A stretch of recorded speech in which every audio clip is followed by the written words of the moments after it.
Everyone and welcome back to my YouTube channel. तो आज हम स्टार्ट करें कल्चरल एंड एजुकेशनल राइट्स और ये मेंशन है हमारे article 29 and 30th of Indian constitution. तो सबसे पहले हम पढ़ रहे हैं आर्टिकल नंबर 29 जो कि बोलता है protection of rights of minorities. किसके राइट्स की प्रोटेक्शन हो रही है? माइनॉरिटीज के राइट्स की। ठीक है, आर्टिकल 29 क्लॉज 1 बोलता है एनी सेक्शन। अब इसमें एक बात नोटिस करना आप, एनी सेक्शन मतलब ये माइनॉरिटीज की भी बात कर रहा है और मेजोरिटीज की भी बात कर रहा है। ठीक है, of the citizen residing in the territory of India, जो कि इंडिया की टेरिटरी में रिजाइड कर रहे हो, और एनी पार्ट देयर ऑफ, और कहीं पे भी हैविंग अ डिस्टिंक्ट लैंग्वेज। अब उनको क्या है, उनके पास राइट है कोई भी डिस्टिंक्ट लैंग्वेज या फिर उनकी कोई स्क्रिप्ट या फिर उनके कल्चर को own shall have right to conserve the same. इनको कंजर्व करने का राइट है।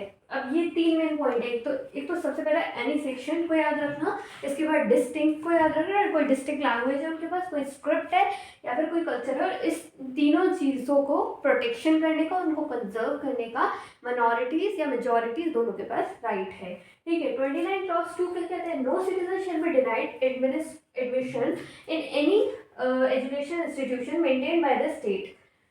कोई भी सिटीजन को डिनाई नहीं किया जाएगा किसी भी जगह एडमिशन लेने के लिए, किसी भी जगह नहीं, जो कि मेंटेन हो रहे हैं, किसी स्टेट से मेंटेन कर रहे हैं। मतलब इसमें कंडीशन आ गई कि जो एजुकेशन इंस्टीट्यूशन या फिर कोई भी institution education institution state maintain कर रही है, ठीक है, तो उसमें कोई भी डिनाई नहीं कर सकता एडमिशन को किसी भी पर्सन का, किसी भी इंडिविजुअल का। और रिसीविंग एड, इसमें एक बात आती है कि एक तो स्टेट मेंटेन कर रखी है या फिर स्टेट से उसको फंड मिल रहे हो। ठीक है, ऑन द ग्राउंड्स ऑफ, किस किस ग्राउंड पे?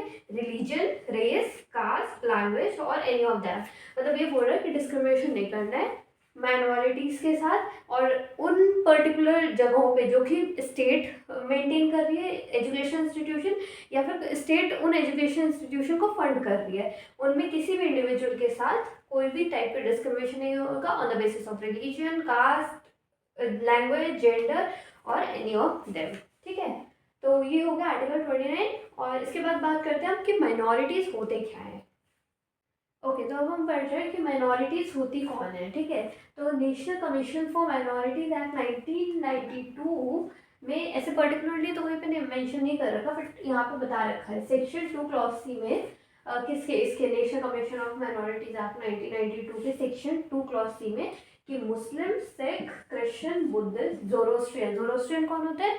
पारसी जो होते हैं लोग, है ना, and Jain are notified as the minority community. इनको नोटिफाई किया गया है कि ये माइनॉरिटी कम्युनिटी है। इसके बाद एक केस आता है रे केरला वर्सेस एजुकेशन बिल 1957, जिसमें ये बोला गया था माइनॉरिटीज़ को, इससे पहले न्यूमेरिकली नहीं बताया गया था, but numerically less than 50% of the population जो भी होंगे, 50% से कम होंगे, वो सारे क्या कंसिडर होंगे? माइनॉरिटीज़ कंसिडर होंगे। अब इसमें एक बात और आती है कि फॉर एक और केस हुआ था, ठीक है, उसमें ये बोला गया था कि जैसे महाराष्ट्र वाला स्टेट है, उसमें जैसे तमिलियंस हैं वो माइनॉरिटीज़ में ही आएंगे, क्योंकि उसमें तो महाराष्ट्र में कहाँ तमिलियंस होंगे, वो तो नीचे होंगे तमिलनाडु में।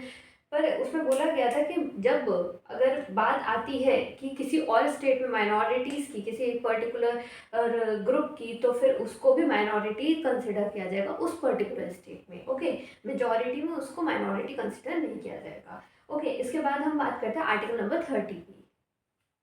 ओके, तो अब हम बात करें आर्टिकल नंबर 30 की। आर्टिकल 30 क्लॉज 1 में क्या बोला जाता है? All minorities whether based on the religion और लैंग्वेज।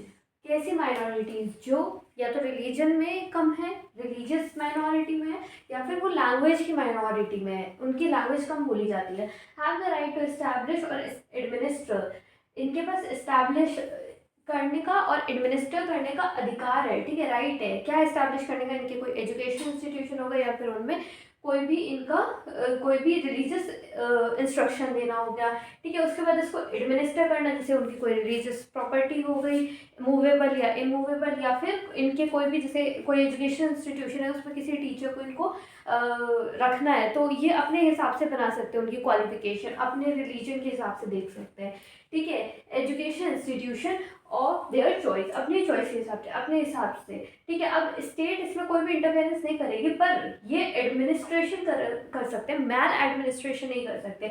अगर इनको कुछ ऐसा काम करते हुए पकड़ा जाता है तो स्टेट इन पे चेक रख सकती है कि क्या ये काम कर रहे हैं, इनका काम किस तरह से होता है, तो वो इन्फॉर्मेशन के अंडर आ जाएगा। ठीक है, अब इसके बाद हम बात करते हैं आर्टिकल नंबर 30 क्लॉज 2, जिसमें ये बोला जाता है फाइनेंशियल एड और रिजर्वेशन, स्टेट को can not discrimination while granting aid to minority institution. मतलब इसमें ये बोला जाता है, जो स्टेट हमारी डेफिनेशन थी आर्टिकल नंबर 12 में, जिसमें सारी गवर्नमेंट आती थी, स्टेट की और सेंटर की गवर्नमेंट, इसमें क्या बोला जाता है कि जो स्टेट है, जो हमारी गवर्नमेंट है, वो डिस्क्रिमिनेट नहीं कर सकती, ये बोल के कि हम माइनॉरिटी को कम, क्योंकि माइनॉरिटी कम है तो हम इनको कम पैसे देंगे, या फिर हम इनको पैसे नहीं देंगे, या फिर कोई भी फंड है वो देने से मना नहीं कर सकती, स्टेट को ये फंड देना पड़ेगा। इनके पास ये फाइनेंशियल एड और रिजर्वेशन का प्रोविजन राइट्स हमेशा रहते हैं।